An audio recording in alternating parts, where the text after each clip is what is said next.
the results that we get. All right, anyway, so that's tomorrow. Tomorrow we'll do a skin receptor lab. Today we are going to talk about them. But first I wanted to show this video because yesterday we were talking about the different glands of the body, and then I found this video that explains the glands. Some glandular cells are classified as merocrine glands because after products are synthesized in the endoplasmic reticulum, they are processed by the Golgi and then released through exocytosis. Most glands in the human body are merocrine glands, such as the salivary glands, the glands of the pancreas, and the eccrine sweat glands, which release the watery sweat for thermoregulation.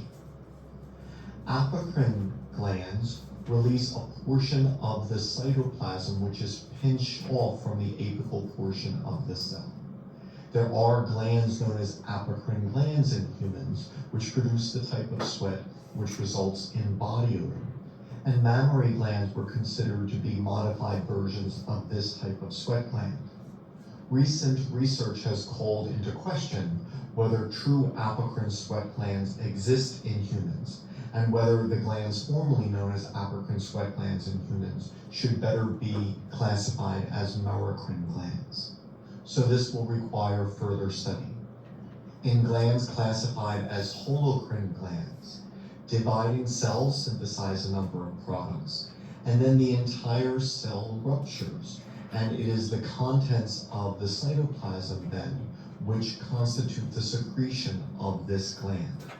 The sebaceous glands which secrete sebum are holocrine glands. Okay, so that one I kind of like that it just gave you like a little visual of what each one was. So the merocrine is the least destructive to the cell, and the holocrine was the most destructive to the cell. Okay, so new material, talking about very briefly the hair and the nail, and then getting into the receptors, which is what's going to take most of our time today. Because the hair and the nail, we're not really going to learn about the parts of them. I mean, just very quickly touch on them, and then the function is, I mean, we kind of know what the function of the hair and the nails are. So that's why we're not going to spend a whole lot of time on them, because we kind of get what the function of them are. The hair is produced by the hair follicle. It has a root and a shaft. The root is where the hair actually grows. It's enclosed within the hair follicle. And the shaft is what is projecting from the surface of the scalp. So that's what you're actually seeing. It is hard keratinized epithelial cells. By the time it exits the scalp, your hair is dead. That's why when your hair is cut, you don't feel it. Now, when you pull your hair out, you feel that because there is a nerve ending that is attached to the root bulb that allows you to feel when your hair is pulled. So there is sensation to your hair. And sensation is one of the things that your hair functions as. That is one of the physiological functions of hair, is sensation.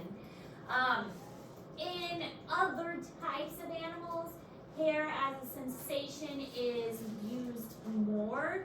It's kind of not used as much in people. We don't use our hair for tactile as much as other animals do. I mean, think of like a cat whiskers.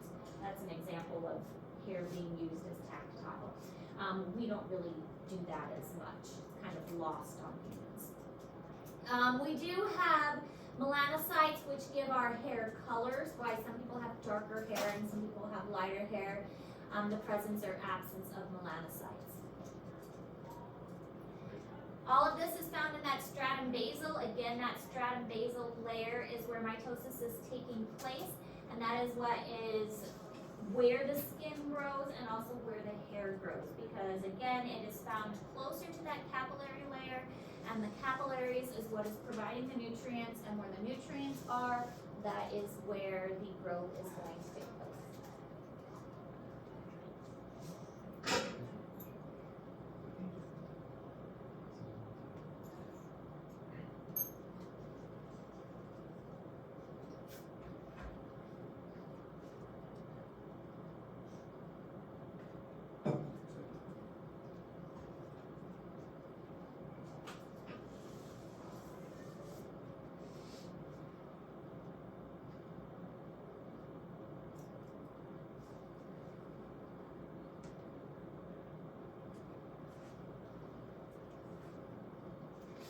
So just the basic structure of the hair, we've got the erector pili muscle. This is what makes our hair stand up when we have goosebumps.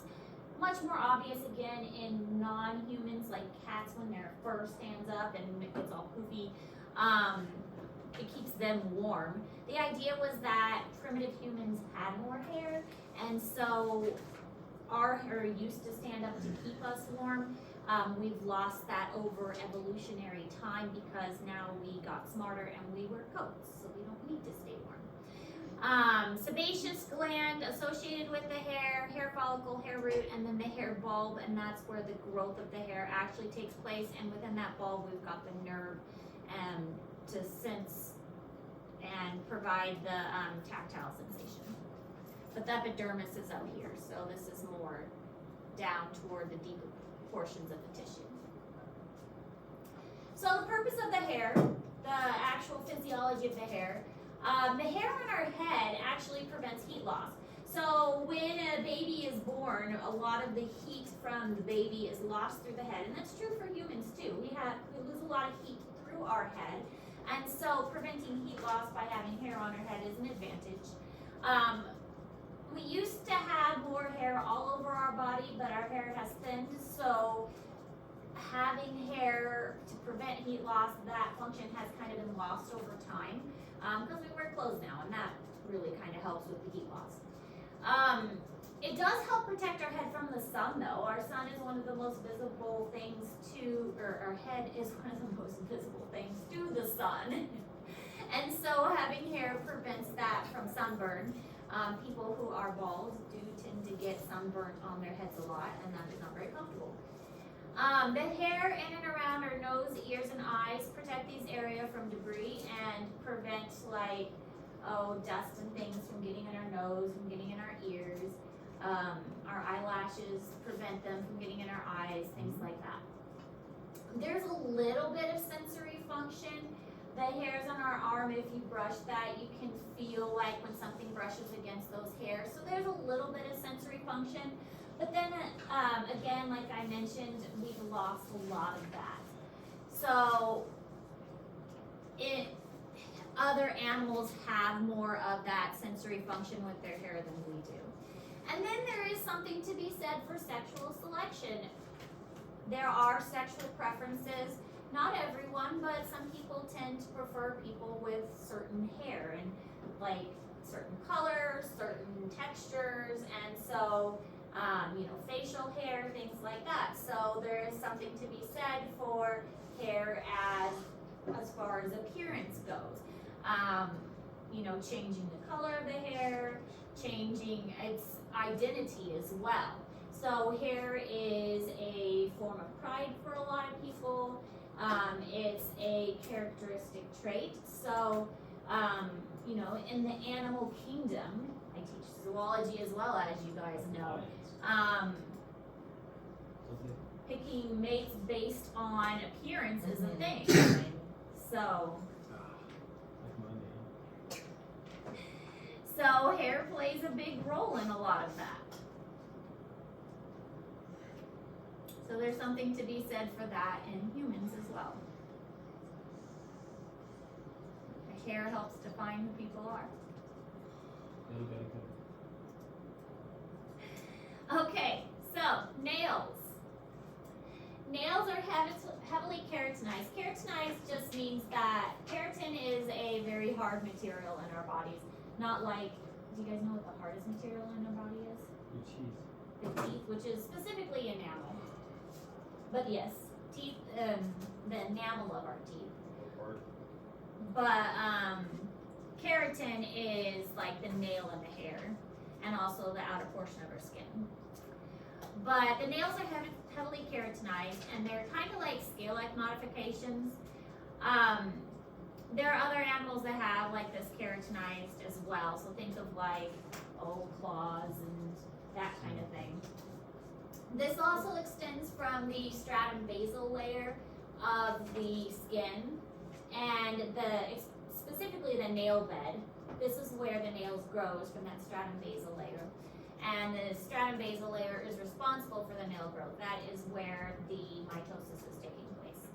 So by the time you get to like the top layer of the nail, that part is dead. So you can like poke the top layer of your nail and it doesn't hurt. But if you go much lower, that is gonna hurt because now you're getting to the strata basal where the nerves are.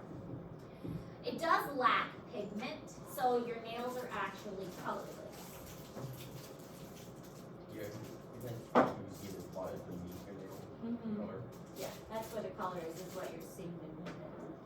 But your nail itself is actually colorless.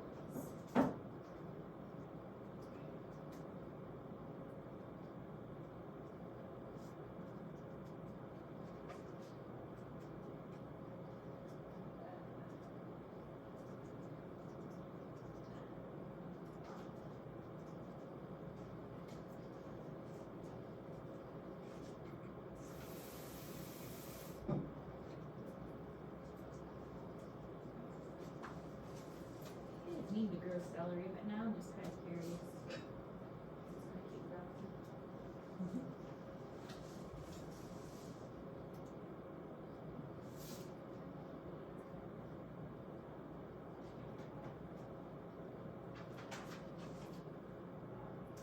So this is what the nail looks like from top and side view. The nail kind of extends underneath here, the nail fold, and lays on top of the nail bed and extends over the tip. The tip is called the free nail edge. And it does, right now it's kind of interesting because I think about the nail. My son smashed his finger and so his nail is falling off. It's all black and really disgusting and it's starting to peel away from the edge here. But he's fascinated by it because it's like almost falling off. So it's starting to come away from the nail matrix over here and the nail bed, it's all black underneath. So it's starting to detach from all of this part that's underneath. But the free nail edge is the part that we clip, and there are sensory areas underneath here. This is where the nerves are attached. But the cuticle is called the ponychema, which is a fun word, but that's the cuticle of the nail. Again, this is all anatomy, so I'm not going to expect you to label a picture. Take anatomy next year and you will have to label a picture. But the functions of the nail, most of us are familiar. What do we use our nails for? Okay, we use our nails for gripping and tactile. So if you don't have very long fingernails, it's harder to do things like pick something up that is small or to scratch, for defense. And it's a lot of it, we don't really think about it, but for protecting the fingertips. The fingernails are used to protect the fingertips as well. So the fingernails are important for for gripping, for tactile sensations, for defense, we use our fingernails for a lot. If you just cut your fingernails, you're not going to be able to pick up a thread or something as easily. Or if something falls in a crack or you need to scrape something up, you're not going to be able to do that as easily as somebody who has longer fingernails. Holding things, yeah. So we know what we use our fingernails for. That's their function. That one's kind of easy. When I was looking up pictures of fingernails to put on here, there are some really interesting pictures of fingernails. Yeah, it was kind of gross. So much bacteria. Oh, it's pretty disgusting.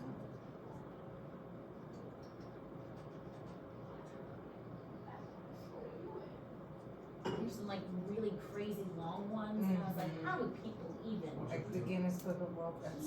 Yeah. Just watch it dance. I didn't do that once. I dropped it off the table on my table and it slowly died. The nail and I was pulling it up.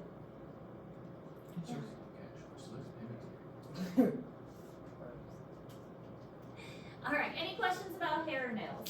I didn't, Did you not get it? the receptor. I didn't know if you already. That one? No, I got the next one. Next one. We're good. We're ready for this one. Okay. All right. So we're moving on to receptors then, and this one we're going to spend a little bit of time with. Our skin is, the sense of touch. That's one of our main senses, And so we're just spending a little time talking about the receptors that are in our skin. There are four main sensory receptors that we have. There is another one that I kind of debated putting up here. It was talking about like magnetism, but that didn't really apply to us so much as like other animals and things like that. So I took that one off. I didn't really think it was applicable as much to us.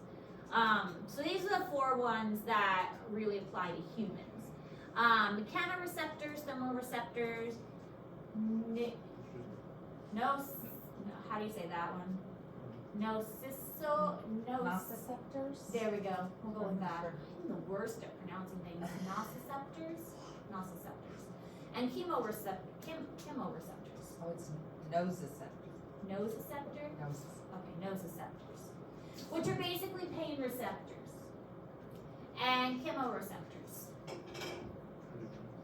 Use the restroom. Yes.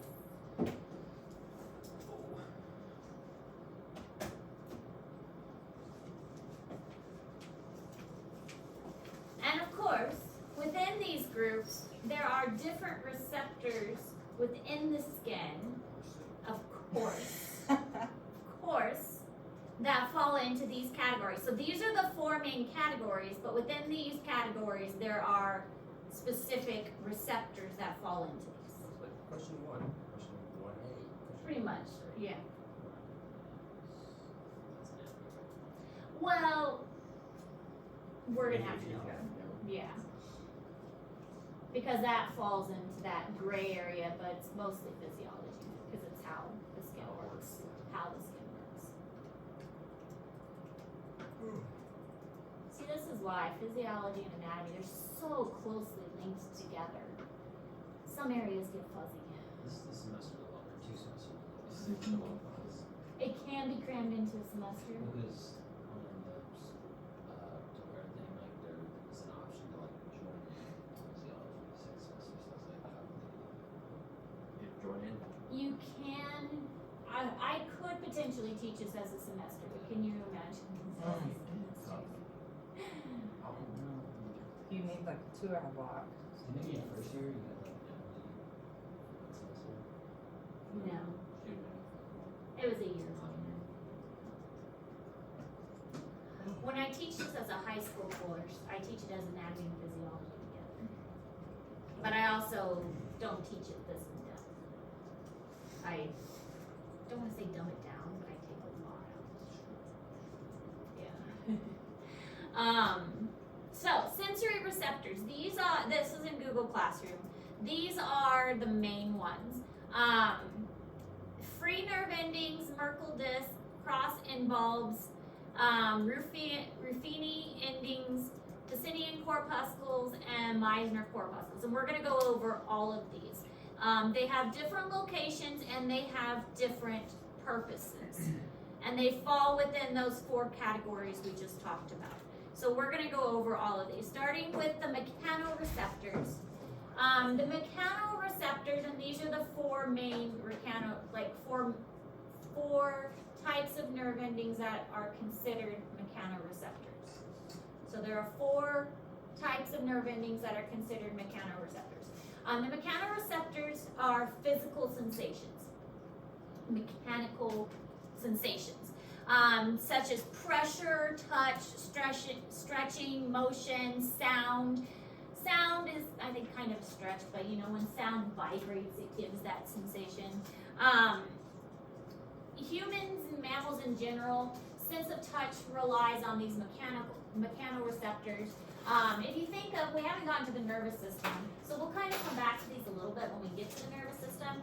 A nerve cell has axons and dendrites.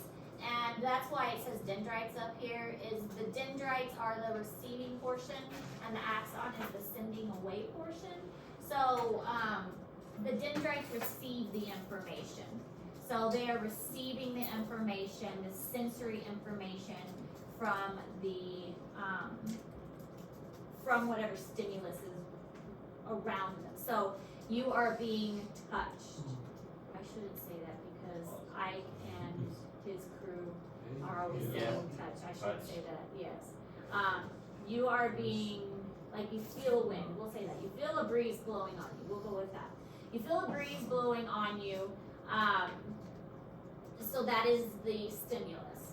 And that breeze is picked up by the dendrites of a nerve, because that is receiving the signal.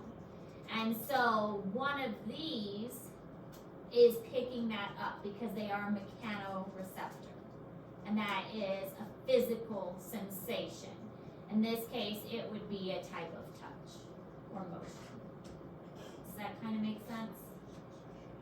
Some of these are located deeper in the skin, and some of these are located closer to the surface. So the ones that are located closer to the surface are going to be much better at sensing like the lighter sensations, the ones that are, like the breeze, like a tickle, like a feather. Those kind of lighter sensations are going to be picked up by the nerve endings that are closer to the surface of your skin. The deep pressures, like if you're being pushed against, those kind of pressure feelings, those are going to be picked up by the nerves that are deeper under the surface of your body. So those sensations are picked up by deeper nerves. So kind of keep that in mind because we've got several pictures in here and that'll make more sense as we go. Lighter, like sensations like a breeze against your skin, a feather tickling, that's going to be picked up by nerve endings closer to the surface of the epidermis. Deeper pressures, those are going to be picked up by sensations further down the body. Lindsay, you out of water? Don't give me that dry look. I'll get you some water.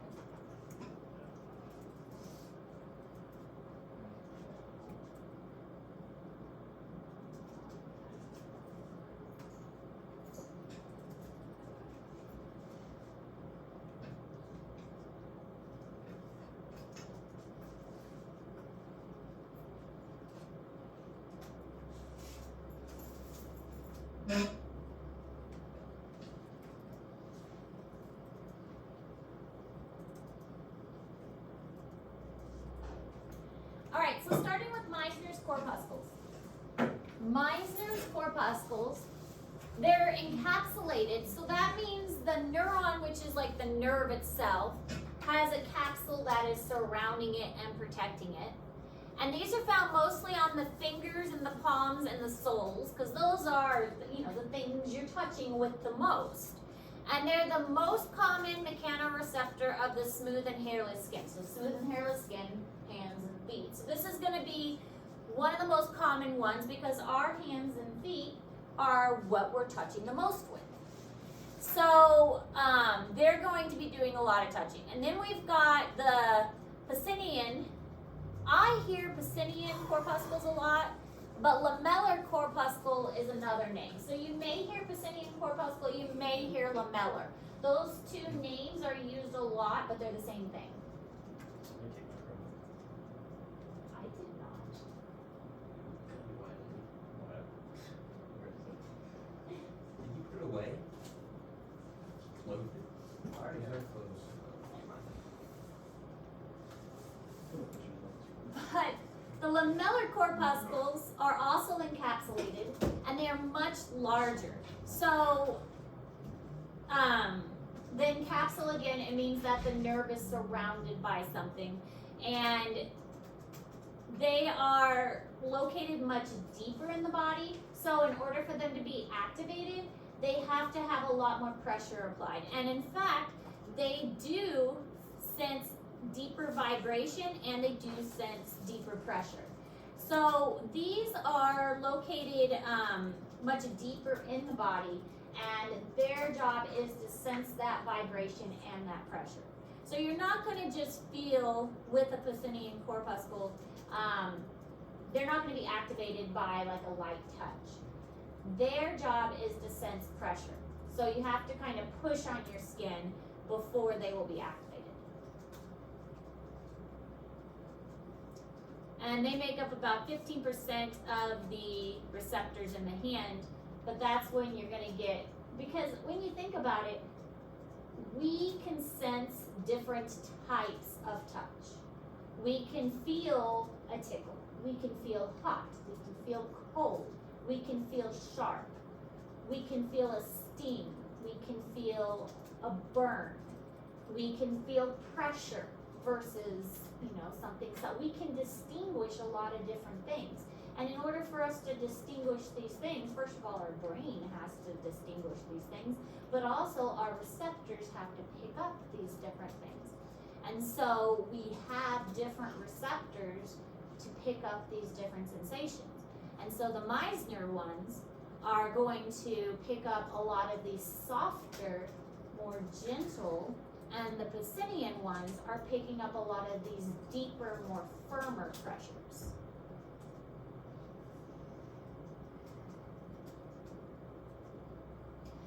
Our body's pretty cool.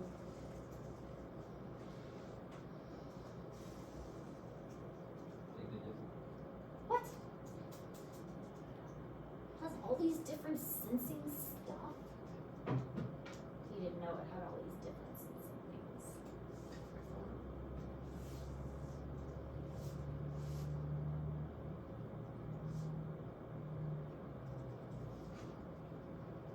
I'm hungry. What's for lunch today? Chicken filet with bun. Sound any good? Surely you've had it before. I think it's just a chicken sandwich. Yeah. The chicken, when they make chicken, that's the most safe Safe. food that they make. That's the least question. Alright, so here are the pictures. I put this slide together with the intention of trying to make it as simplistic as possible and summarizing as best as I could. So this is in Google Classroom. It gives you a picture, it gives you an idea on where in the skin it is located, whether it's close to the surface or deep. So superficial means close to the surface, deep means lower in the body.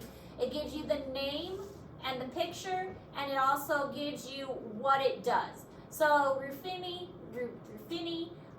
is skin, stretching, movement, and finger position, and it detects heat, and it's deep, and it's within a capsule. Okay, then we've got the Pacinian, which senses vibration and deep pressure. It is also deep in the skin, and it's within a capsule. We've got Meissner's, which is fine touch and vibrations. It's superficial, close to the surface, and it's within a capsule as well. And then we've got Merkel's, which is pressure, position, deep static touch, and sharp edges. It's superficial, and you can see that there is no capsule present. So these are just nerve endings that are really close to the surface. So this is in Google Classroom, and I tried my best to kind of like summarize things and put it all in one slide to help kind of make it make sense. All right, so Merkel's discs, these are the ones with no capsule. Bless you. That's why, also why it doesn't say, it doesn't say corpuscle, it says disc. Because again, disc, not corpuscle, disc. Have no capsules and are just nerve endings in the epidermis. And a fourth of these are in the hand, of course, hands, very sensitive. And the high density in the fingertips, lips, and then the external genitalia. So responsible for the fingerprint pattern on the hands and on the feet. So they are allowing for the sense of touch a lot. The Ruffinian's corpuscles, these are encapsulated in the deep in the skin, ligaments, and tendons. So they allow for like the feel of movement, like when we move our muscles, they allow for that feeling. And the 20% of the receptors in the human hand as well. So a lot in the hands for very obvious reasons. Our hands are very, very sensitive. Again, obvious reasons, makes sense.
those were all mechanoreceptors, like mechanical, physical touch. Thermoreceptors respond to heat or cold, and they help to regulate the body temperature, so they can tell if something is hot or something is cold. That's another type of sensation that we feel. There's a lot of controversy because scientists love to argue about everything, about whether they are actually pressure receptors or if they are dendrites or something else. Most of them are free nerve endings, so no capsule, and they use to detect pressure change. So one of them is called Krauss's end bulbs, because I'm sure Krauss guy was the one who discovered it. And then Ruffini endings are the ones that detect heat. So the Krauss end bulbs detect cold and Ruffini endings detect heat. So you'll notice that we're seeing this Ruffini again. So some of these can detect more than one, which is another thing to point out. That some of the receptors can detect more than one sensation. The Ruffini is able to detect mechanoreceptors, like the physical stuff, but it can also be a thermoreceptor too. So Krauss end bulbs detect cold, Ruffini detects heat.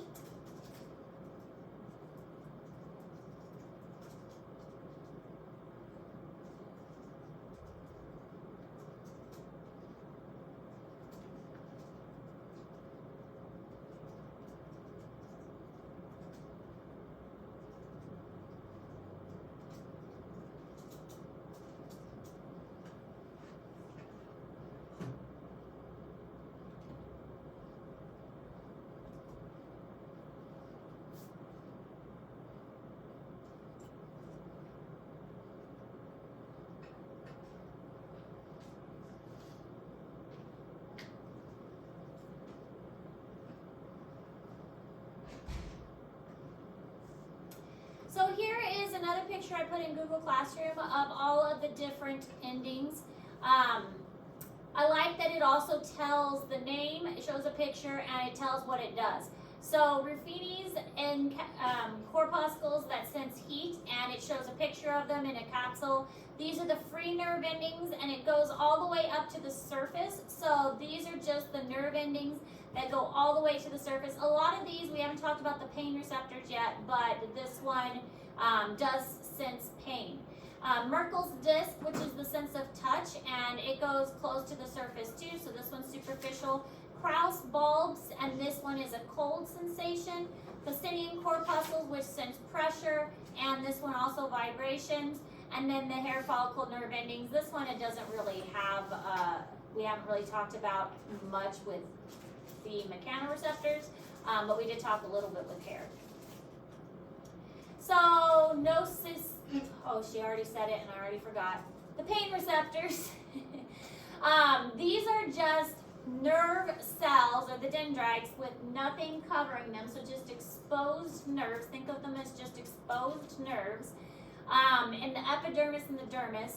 And so they, when they get touched, they hurt, which is why it leads to pain. It usually does lead to a defensive reaction. You get hurt, you're going to react, usually pull away from whatever is causing the pain. There are different kinds of pain too.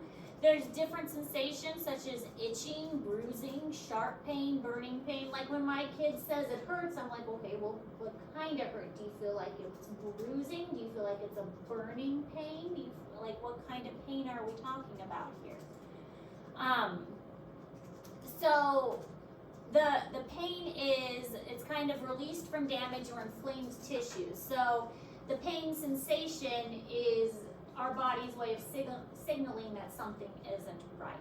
Now these pain receptors are found throughout the body, not just on the skin. We have them internally as well.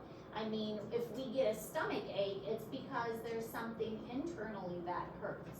Now there are places in the body that does not have any pain receptors. Can you guys think of any? The elbow. Where else?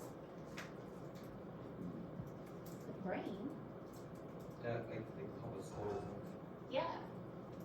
But inside the brain, they can actually do open brain surgery with patients awake because the brain does not have any pain receptors. And so they sometimes keep patients awake during brain surgery, to make sure they don't hit anything they're not supposed to. I would just be freaking out the time. I know. Like, I would be able to do it, but, you know. Well, they do that so that they don't hit anything they're not supposed to. Still, I feel like I'd be freaking out. My head is curved open. But they have them talk about stuff to make sure they don't like hit the speech center or memory center or something like that. Because they don't feel anything because there's no pain receptors in the brain. So there are parts of the body that don't have pain receptors. But yeah, that would freak me out too. You're in there with the surgeons and you see the nurses everywhere and you're like, yeah, there's somebody poking around inside my brain right now. Have a deep conversation. I'm sure they give them medicine to like relax them Probably. and like chill them out, but still. Oh.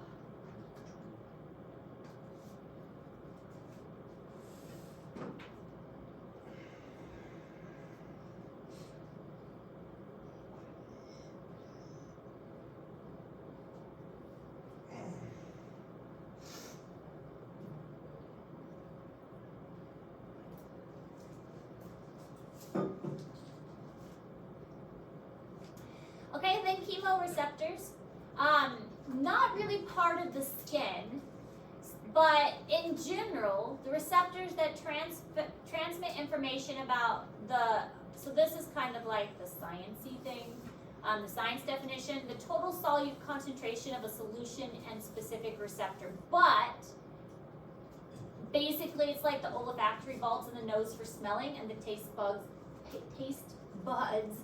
not bugs, taste buds on the tongue for tasting.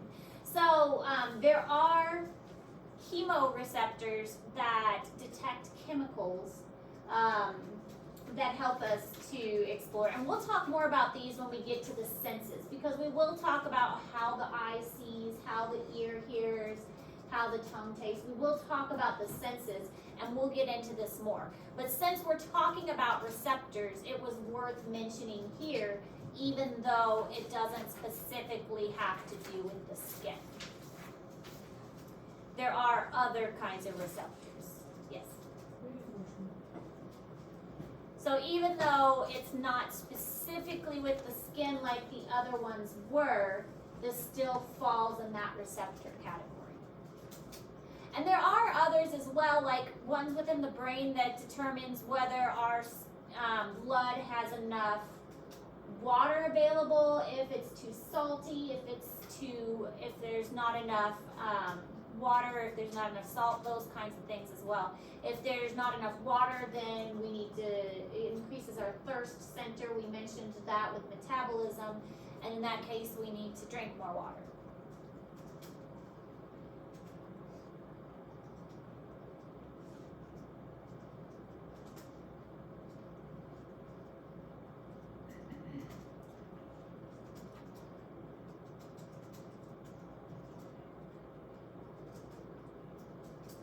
That's why you're staring at me funny. Staring at me.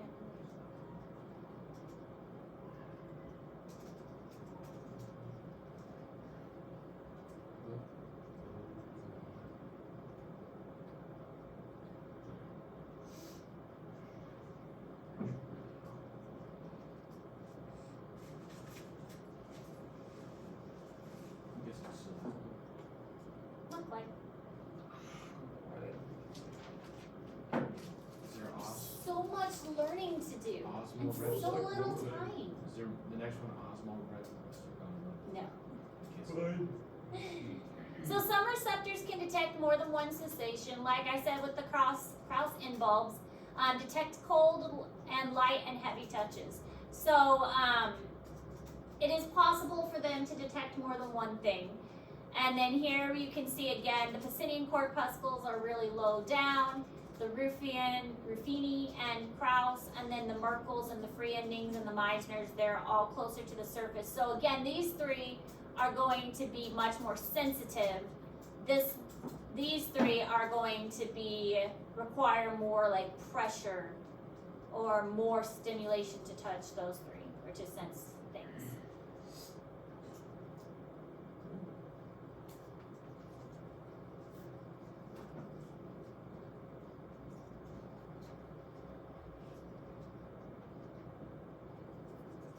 They're all coming off of this is a nerve. And they all come off of a nerve.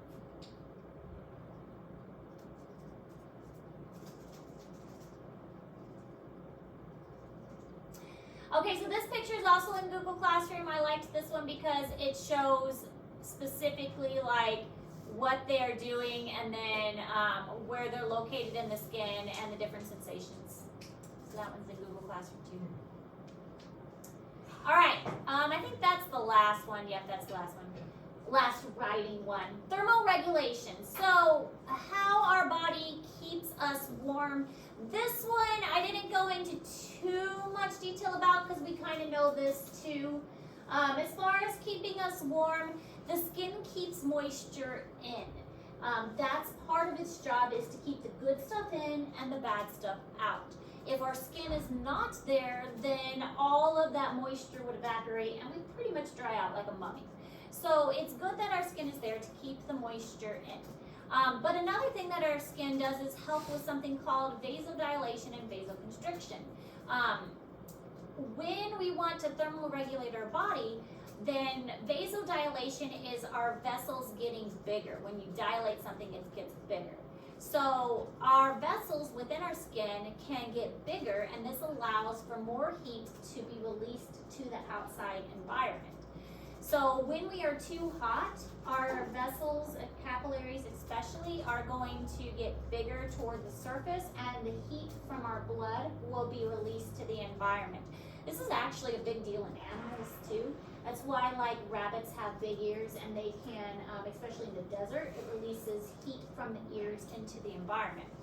Obviously not for us, but we do get our faces red and stuff, and our skin gets flushed when we're hot because vasodilation to our skin releases that heat to the environment. Vasoconstriction holds heat closer to the core of our body, so our vessels will get cooler or constricted, and the vessels get really tiny, so that the blood will not go to the outer surface and stay closer to our core. This is also why our fingers and toes especially will get cold in wintertime, because our body is like, okay, what things can we live without and what things do we need? We need our organs. We do not need our fingers and toes and our nose and our ears. We can live without those things. So let's pull blood away from those things that have a high surface area, and we can just, we can do without those, and let's keep our internal things warm and keep those safe. And these have a high surface area, so they're gonna lose a lot of heat really quickly. So our body would rather go into survival mode and vasoconstrict those areas and keep the heat where it needs to be. Our skin also provides insulation by having a lot of fat and keeping that fat near our body to keep us warm.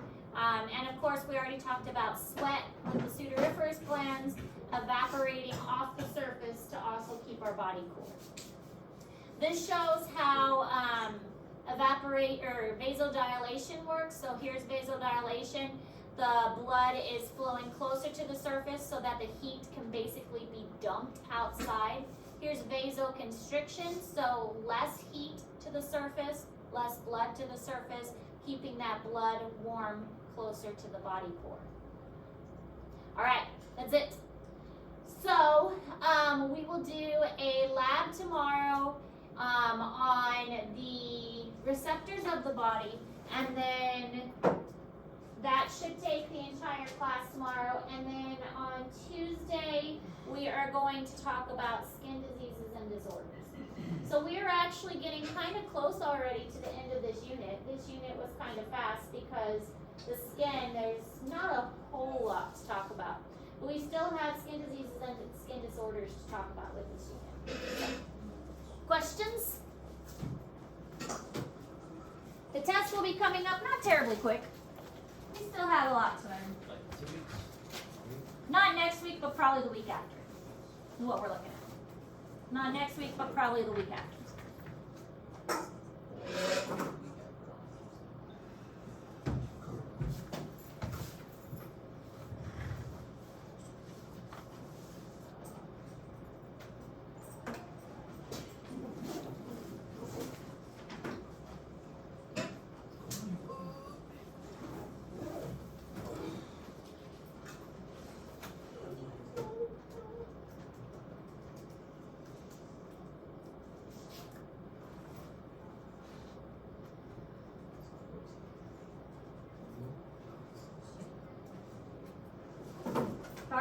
it hot in here today? No. It was good. It was very hot. It's the ideal temperature. Put it on. Just wondering. Gosh, my favorite No. Yeah, we are getting close to the end of this unit, but not quite there. Didn't we just start those two days ago? 2 days. It's been about a week. We've been in this unit about a week. Yeah, we started 2 days. 2 days. We had 2 or 3 days. Ran a test last Friday. Yeah, so it's been Oh, well, fast unit. test next week. Nah, it'll be this week and next week, so it'll be about 2 weeks that we've been in this unit. It's gonna be really fast. Yeah, 2 weeks. I like it. We've got a lot to learn, and some of the units will take a while. What? That we're moving fast. When we get the bones. That'll be nice. Sweet.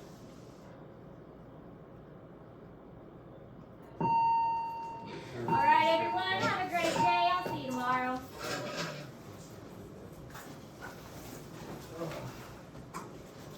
I'll see you too. Yeah, we're already like 100 slides in. Look at us go. I'll see you too. See you Tuesday. Bye, Wyatt. Bye.